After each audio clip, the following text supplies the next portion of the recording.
Weather is impacting travel as well and employees at Southwest Florida International Airport today as dozens of flights are canceled and delayed because of the expected weather. Fox 4's Brianna Brownlee is at RSW now and spoke with travelers. Bree, I was telling you earlier how I have friends who are trying to make their way here to Fort Myers, and that sounds like the same story you've been hearing from a lot of those travelers there today.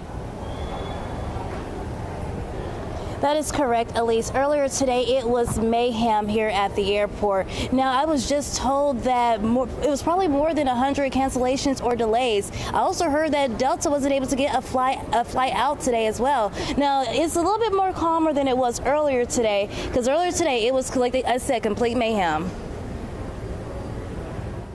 We were canceled. Cancellations and delays. The flight was delayed because of weather. We got on the tarmac and the plane had to be towed back because of brake problems. She got a flight here, but now it's delayed.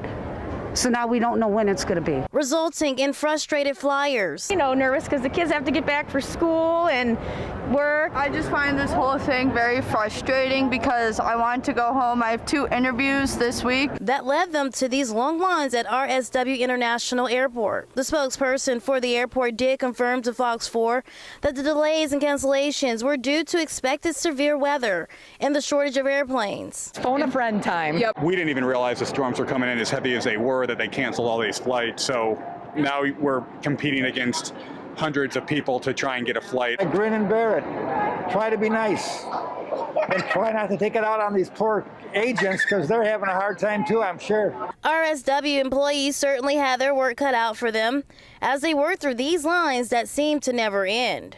Here is what the airport looked like when we first arrived, but after nearly an hour, it looked like this. So now we're waiting to get rebooked to Chicago. On the phone, I was told there's no openings until April 6th. The next available flight for us will be on Friday. We have flights going out of Atlanta on Monday night, so we have to find a way to get up to Atlanta. Yep. But there are no rental cars. Go back to Cleveland, and that would be the earliest, would be Tuesday. Jenna is traveling with her husband and 2 children. She tells me she is nervous with the situation because they need to get home because her daughter has a standardized test coming up. However, for her daughter, Mary Kate, she is okay with the delay. I want to stay here. She would like to have another day in the sun.